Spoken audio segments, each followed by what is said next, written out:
A Roman legionary falls asleep at his post. It's a small thing: exhaustion, a long march, one moment of weakness. By morning, his own friends will beat him to death with clubs.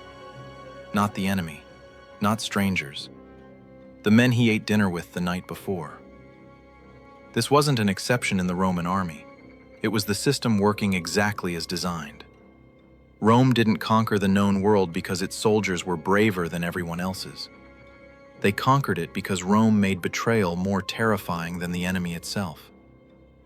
Today we're going inside the 5 most brutal and most historically documented punishments Rome used against soldiers who broke the most sacred promise in the ancient world.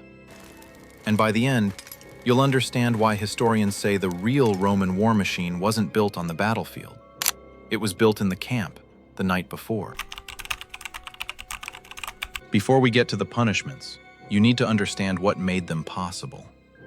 Every Roman soldier swore something called the Sacramentum Militare, a sacred oath to the gods, not just to his commander. He promised obedience, promised never to desert, promised his life to Rome. Why does this matter? Because it changed the legal nature of failure. A deserter wasn't just breaking a contract, he was committing sacrilege. And inside the camp, the general held something called imperium, total, unchecked authority. Back in Rome, citizens had rights of appeal. On campaign, none of that existed. The commander's word was law, instantly enforceable. This is the engine behind everything you're about to see. Now that we understand the oath that made betrayal sacred, the next question is, what happened to the first man who broke it? This was the most common capital punishment in the Republican Army, and it targeted things like a sentry deserting his post, theft inside camp, or repeated offenses. Here's why it mattered so much. Trust inside a Roman camp wasn't a nice to have, it was survival. If you couldn't trust the man on watch, the whole legion was exposed. The Greek historian Polybius watched this firsthand in the 2nd century BC. The tribune would touch the condemned man with a wooden rod, and that touch was the signal. The tribune takes a cudgel and just touches the condemned man with it, after which all in the camp beat or stone him, in most cases dispatching him in the camp itself. And if he somehow escaped, he wasn't safe. He was legally dead. No one in his family would dare receive him, leaving him utterly ruined. The takeaway here is brutal, but clear. Rome understood that the most effective punishment wasn't pain. It was making the victim's own community the executioner. That bonds the group together through shared guilt, and it makes betrayal feel unthinkable, not just illegal. Now that we've covered what happened to individual failures, the next question is obvious. What happened when an entire unit broke? This is the punishment everyone's heard of, and almost everyone has wrong. Decimation was reserved for mass cowardice or mutiny, when a whole cohort fled the field together. Soldiers were divided into groups of 10, and lots were drawn. Whoever lost died, beaten to death by the other 9 in his own group. Why does this matter? Because individual punishment doesn't work on collective failure. If an entire unit broke and ran, you couldn't execute everyone. You'd have no army left. So Rome made the survivors carry out the killing, spreading guilt across the whole group so no one could claim innocence. The clearest documented case comes from Tacitus, writing about 20 AD, when a cohort collapsed against the rebel Tacfarinas in North Africa. Lucius Apronius, alarmed more by the dishonor of his own men than the glory of the enemy, flogged to death every 10th man drawn by lot from the disgraced cohort. Crassus did the same thing against Spartacus's slave army in 71 BC, executing around 50 men from a unit of 500. Here's the actionable insight, even outside history. Decimation worked because it was rare.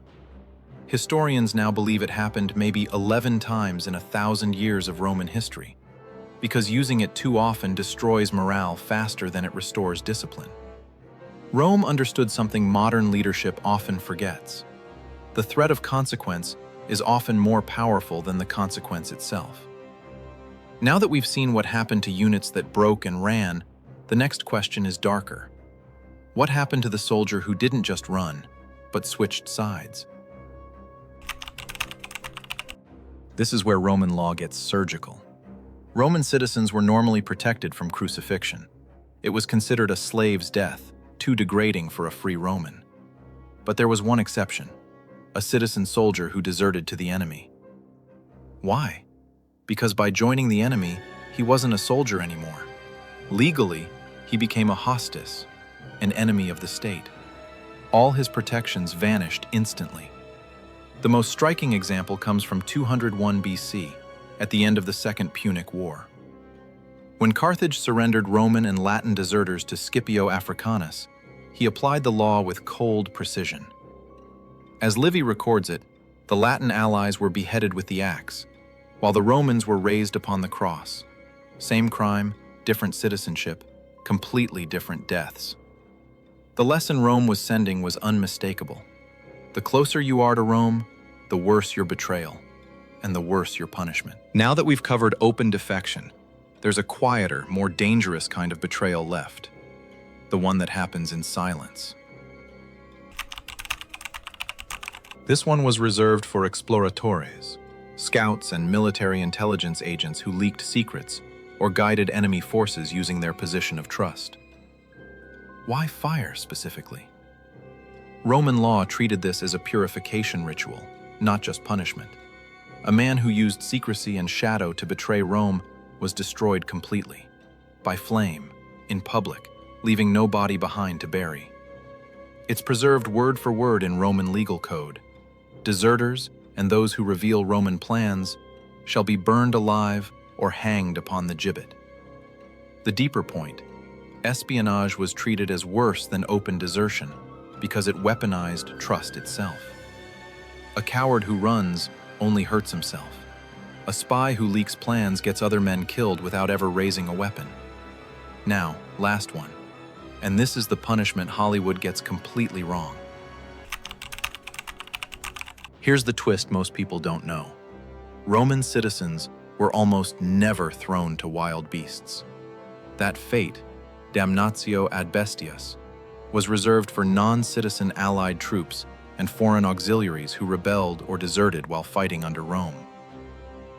Why elephants specifically? Because using captured war elephants as executioners sent a message about power itself. The very symbols of conquered empires were now instruments of Roman justice. Valerius Maximus records that after Scipio Aemilianus destroyed Carthage in 146 BC, he threw foreign deserters to wild beasts as part of the spectacle he offered the people. A public reminder, dressed as celebration. The takeaway: Rome's punishments weren't random cruelty. They were calibrated exactly to status.